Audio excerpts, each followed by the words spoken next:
Hi, David the Range here to talk to you about disassembly, cleaning, and reassembling of a 1911 style handgun. Now, you heard the term 1911. What it means is that was the year of John Browning's patent on this design for a .45 automatic that was designed for the U.S. military.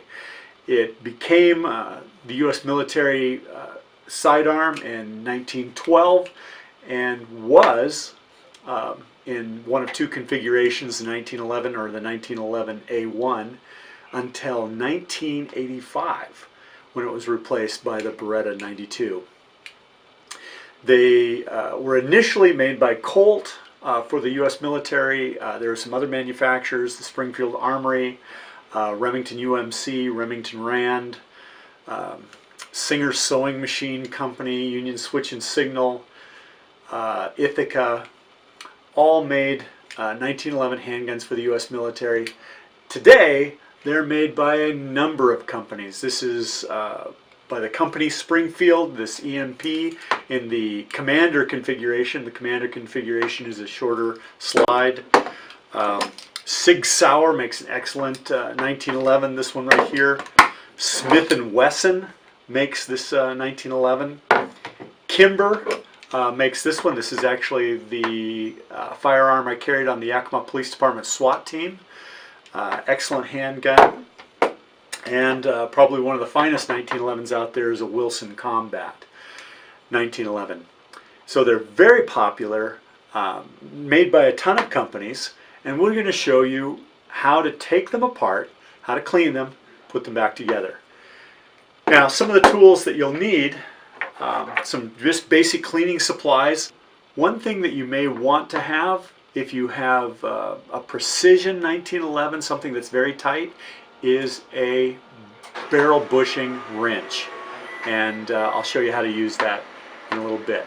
So, let's get started. All right. We're going to start actually with this 1911 from Smith & Wesson. And first thing, always, safety, safety, safety. I'm going to remove the magazine. Make sure my finger's off the trigger. I'm going to lock that slide open. We're actually going to check inside that chamber to make sure it is absolutely empty. And no magazine with it or in it. So we're just absolutely double checking. Then what we need to do is remove this barrel bushing here. Now, I told you that this little wrench here could come in handy because what you can do is press that down and move that wrench, move that barrel bushing to the side. I don't really need to do that, and I actually want to use my thumb or finger anyway because this plug right here that's on top of the spring, that recoil spring, that's under a tremendous amount of pressure. So I actually want to keep my finger on it and just press it down enough to move that. Now I'm going to be sorry here that I didn't use that. Sometimes you can use, if you don't have like a little brush tool here, just enough. Got to press that down and then put your thumb on it because you're going to move that bushing as you're looking right straight at it. You're going to move that off to the left or clockwise. And as soon as these two little legs here clear that spring plug, that's going to want to pop right out. And I'm actually going to go ahead and pull this spring out because this Smith & Wesson Pro Series actually has a full-length guide rod, and we'll talk about what you have to do with a full-length guide rod. But I'm going to set that aside. I'm going to pull that spring out. Now I have to remove the barrel bushing, but in order to do that I have to move it counterclockwise into that position right there. Then I'm going to lift it out, and you'll see why that's the only position is there's a tiny little lug right on there. You can see that little lug on there that will only come out when it's got this little gap right here beneath the barrel. So that's going to come out. Then I'm going to look over here to the left side of the gun, And you'll note, use a dental pick here to show you something. On the left side of the slide, there are two indentations in the slide. You'll notice a larger one right here and a smaller one right there. Very tough to see. Let's see if we can really get in on that, and you can see that little half round indentation that's right there. What this indentation is, that's the clearance for the slide release and takedown pin. The slide release and takedown pin is actually the same thing. So we're going to pull this slide back and position that smaller little indentation right above the top of this slide release right there. And then I'm going to push on the right side of the gun the back side of that takedown pin right there. I'm going to push on that little that bump, and then it's going to lift out. Now this one's pretty easy to come out. They might be a little tough. You might have to use something to pop it out. Sometimes just your plastic brush. We're going to talk about using a plastic brush or nylon brush, that you might use that to force. You don't want to use metal on metal. You don't want to scratch things. So you're going to pull this out carefully, lift it straight out. Then the slide's going to be able to come right out just like this. And here's why I pulled the spring out first on a full-length guide rod. A lot of guide rods, the military factory stock 1911 A1 guide rod is actually much shorter, and it will come out with the spring on it. If I had the spring on this guide rod, I'll show you something here.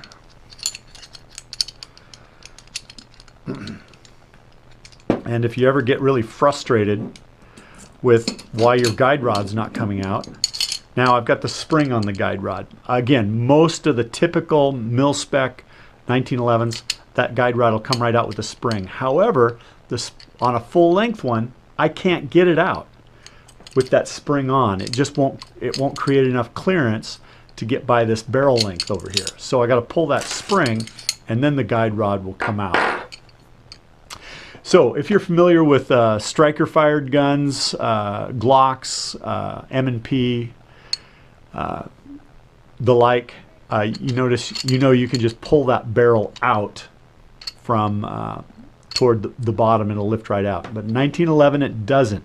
Got to make sure that this barrel length, that's this little swinging link right here, it's almost like a link in a chain. It's forward, just like that, and then the whole barrel need to lift it up because it's in a couple lugs there, and it slides right out the front. So that's disassembled for cleaning or field stripped. Here's your parts. We're actually going to start on the barrel. This is actually not too dirty here. Let me look at one of these other guns and see if I can find a really filthy one to help us clean. Okay, so I actually pulled the barrel out of that Wilson Combat, and you can see it is in pretty rough shape.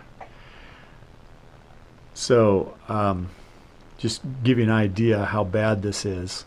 Pretty tough. So we're going to start by putting a layer of solvent on here, but here's a principle that I want you to remember, is you never want to put solvent on the firearm. Now you could get away with it with the barrel because there's no part that you can't really get into and clean. But with the rest of the gun, especially the slide and the frame, if you start pouring solvent in there, it is going to be running into places where you don't want it to go. So a principle I want to adhere to is that I'm going to take solvent, and here at the range we actually use a Corrosion X.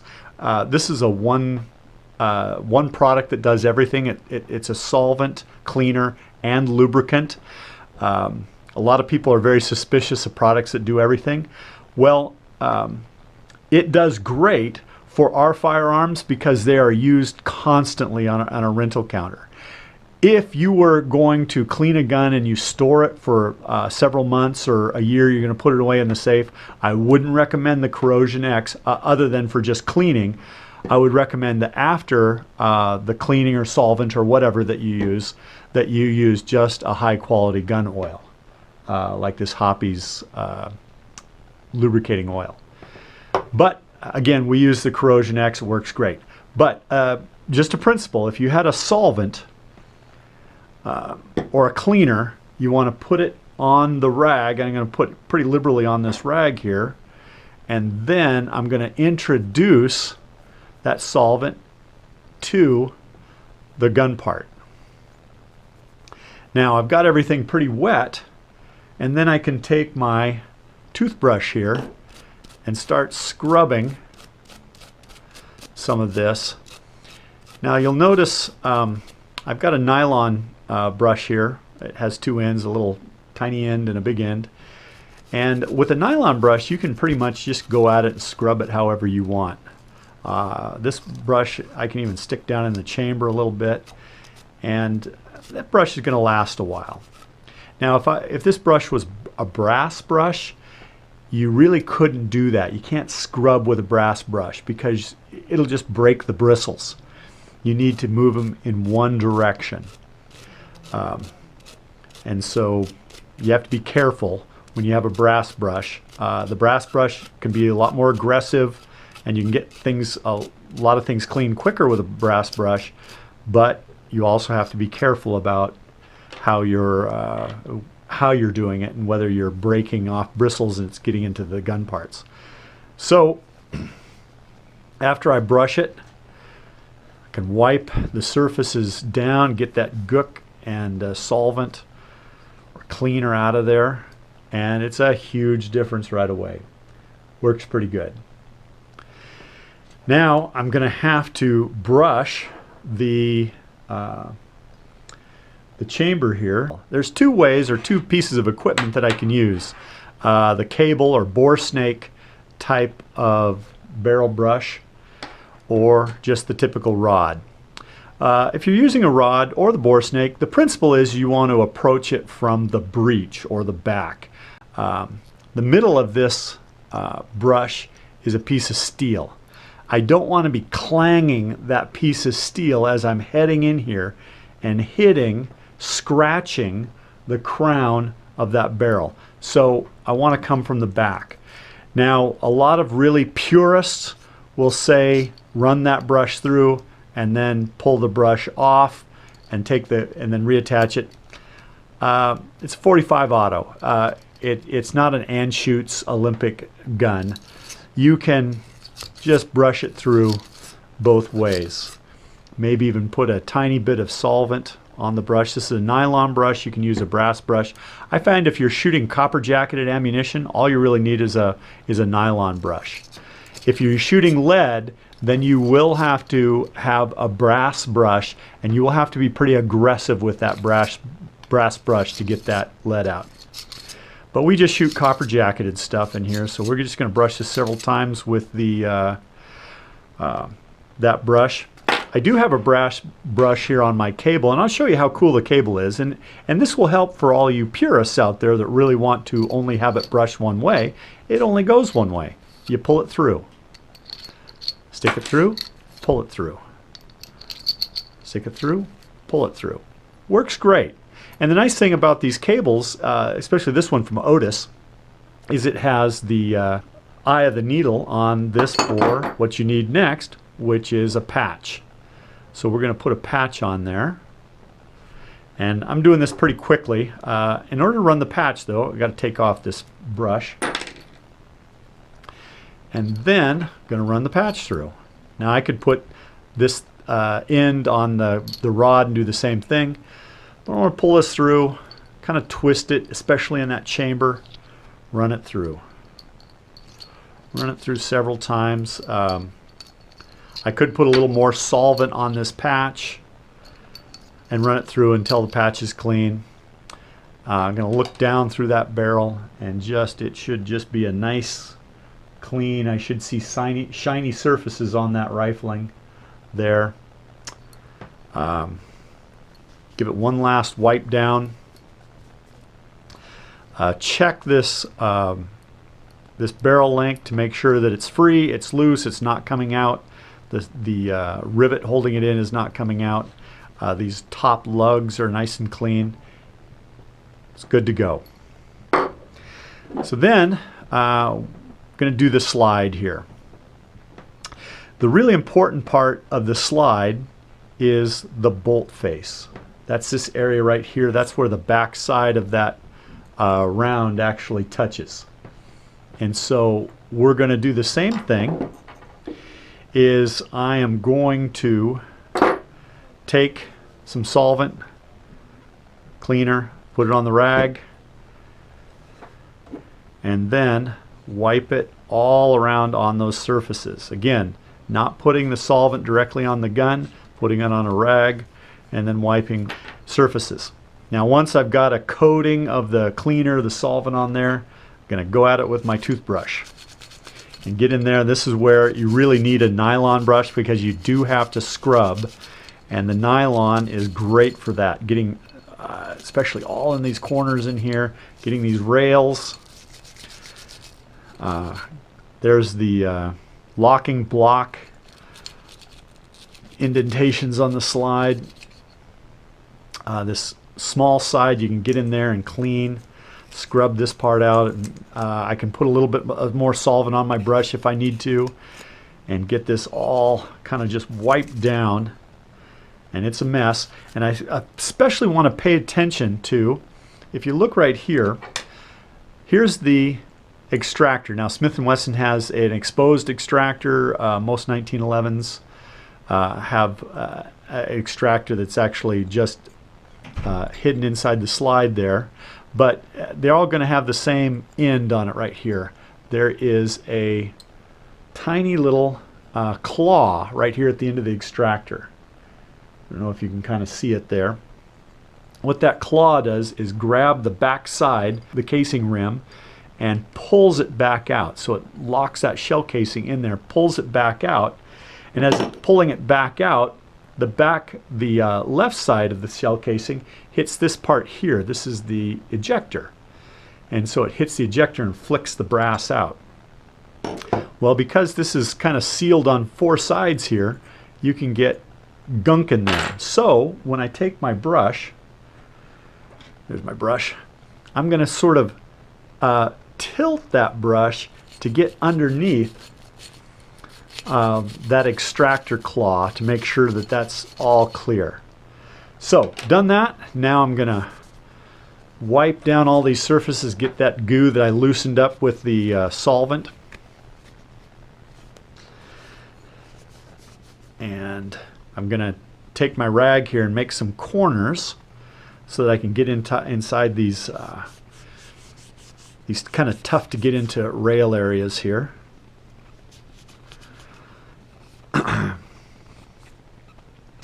And these lugs are pretty tough to get to. Well, then a great invention called a Q-tip. I can get in there and clean some of these areas out that are pretty difficult to get to. And you can see how successful I am with the Q-tip, which is pretty good, pretty darn successful. Now sometimes we've already mentioned this bolt face here is important. Every now and then you will get some pretty tough deposits on there. And I'm kind of getting this in close here and showing you with this dental pick. This is pretty clean here, but sometimes you can get flakes of carbon that'll build up on here. And about the only way to actually remove those, two ways. The best way is with a brass brush. So you do have a need for a brass brush, but again, you're only brushing one way, either in or out, or just pick one way and just brush one way with the brass brush. The other thing you can do is you can take a dental pick, a dental tool right here, and this is where you need to have some caution. You can get in there and just the weight of the dental pick, you're not digging in there or gouging, just the weight of the dental pick, stroking that across can lift that, scratch that carbon right off. So again, once you've done that, then you want to wipe it off. Again, I'm kind of shortcutting this. Just getting what I need to done. Going to inspect that. I'm going to look down here very carefully underneath the claw, make sure there's no belly button lint or anything like that, that there's no belly button lint back here where it happens to gather oftentimes on a 1911, and then set that aside. And then we're here at the frame. Same thing. What I'm going to do, take my rag, put the cleaner, solvent cleaner, oil all together on my rag, and then wipe down these surfaces here. Just kind of get them close. There's the belly button lint area right there. And then go at it with the toothbrush in the rails on this back here, and kind of really be pretty aggressive with that toothbrush, because I don't have anything here that's really too fragile. If you're familiar with some of the striker fired guns, Glocks, M&Ps, sometimes they can be, there's a lot of stuff in there. There's a lot of moving parts in here that you can snag a rag on and actually damage the transfer bars and trigger bars and things like that. Not so much with the 1911. As a matter of fact, I can even take this rag here, shove it up the magazine well, and pull this through just like this and run it back and forth. I would not want to do this with a Glock or striker fired gun, but I can do it with a 1911. A lot of little areas in here that I need to kind of get to. Pull that safety down, get those rails. Again, make my little corners here so I can run that rag down the rails and get that nice and clean. So once I have that pretty much wiped off, I'm going to take a guide rod, wipe it down with what's left over of my solvent. I want to wipe all the solvent back off. I'm going to clean this slide release takedown pin combination. If I need to use a little brush on that, I can. There's enough solvent left on my brush to make that work.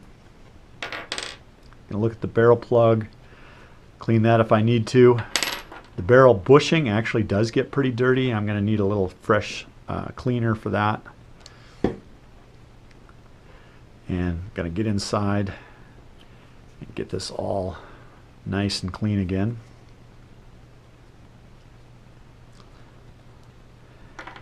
And then the spring.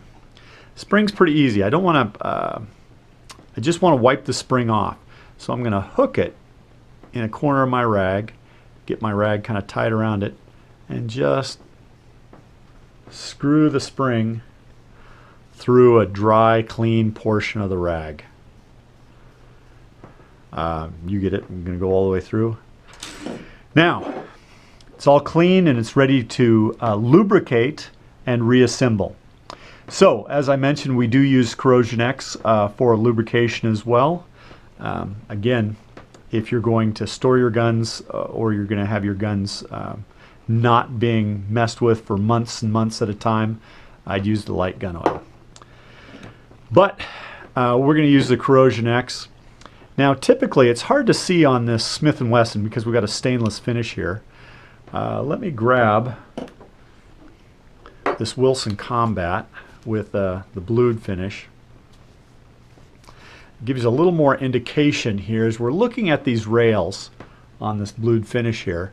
You notice on the outside of the rails toward the back and at the front, you can see the wear. So the gun is telling you where it needs lubrication. So I'm actually just going to put a half a drop toward the front, half a drop toward the back, half a drop, and then half a drop on the back side of the hammer there, because, or the front side of the hammer. And probably could be doing the same thing on this Smith & Wesson here, since I'm going to put it back together. If you look really close, you can see where it's shiny and you can see the wear parts. So that's where you put the lubrication on the actual points of wear. You don't have to run several drops or a whole river of lubricant down these rails.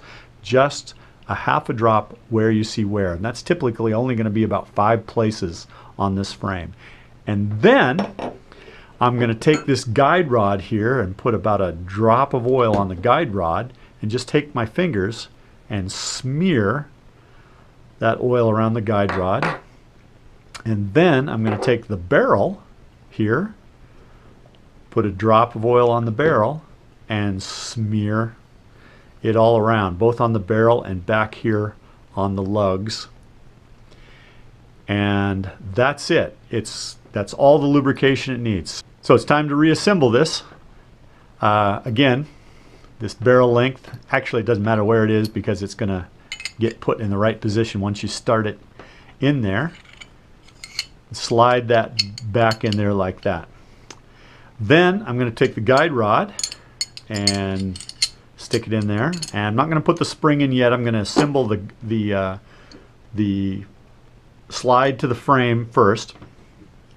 Make sure the safety's off on the handgun. Sometimes if you really struggle to put these together, check the safety to see if you've put the safety on. So I'm just going to leave the slide upside down. Make sure that the guide rod is oriented correctly with its 2 little legs against the barrel there.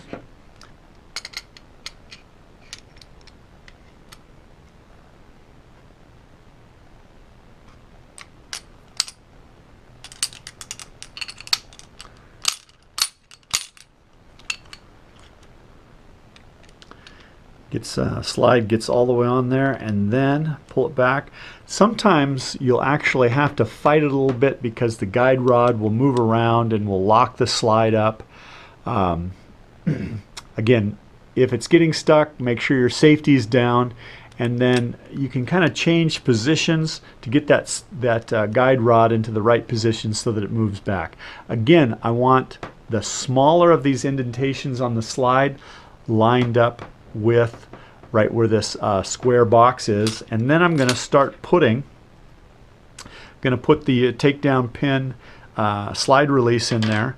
But before I do, I need to make sure that my barrel link is right in that hole there, and I can see that it is. I can move this barrel around a little bit and see that the barrel length is there. I don't want the barrel length in front, which can happen, and I can get this in and nothing will go in there if I don't get this actually through the barrel link. So I'm going to carefully put this in, and notice how I have this straight. I don't want it down here like this. I want this straight up here, and going to put it in there, keeping that oriented straight. I'm going to line it up and then press it right in. What I don't want to do, and you'll see this on a lot of 1911s, you'll see a big kind of a circular scratch right here. And that's from putting this in down here and then sliding this, scraping this up into position and then putting it in. I actually don't want to do that. I just want to already pose it right here and stick it in.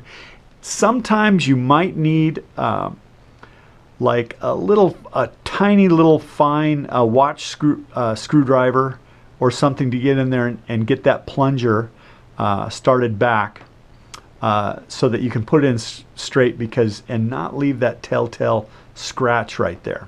So that's in there. Got to make sure that the gun works. Back and forth it does. Now we're going to put our spring in. Now on these full-length guide rods, there's a closed end of the spring and an open end of the spring, if you see that. So the closed end of the spring is what goes in first, and I can feel it click over the base of that guide rod. Then I'm going to put in the barrel bushing. And there's that one position that the barrel bushing goes into, but then I have to turn it clockwise through the spring and off there. Then I'm going to get the spring plug and hold that down, and then I can just get that started. And typically there's a little shoulder here where I can kind of retain that spring and then use like my nylon toothbrush or my thumb's really strong to put that down all the way to get that into position. And I want to make sure that this is working correctly. Looks like it is. One final wipe down. And maybe even do a dry fire check. Of course, my ammunition has been completely removed from the room, so I don't have any problem or test. I don't want to load while I'm still at my cleaning table. I don't want to load up, and which I didn't, but I don't want to load up with live ammunition while I'm still kind of got the cleaning stuff out. I actually want to put this completed handgun away for the time being, clean up so that I'm done with cleaning. The rag and everything is put away. If I need to return this gun to duty status, then after I get everything put away, then I'm going to load up and immediately put it in its holster or wherever I'm going to contain it, and that's, I'm done with it.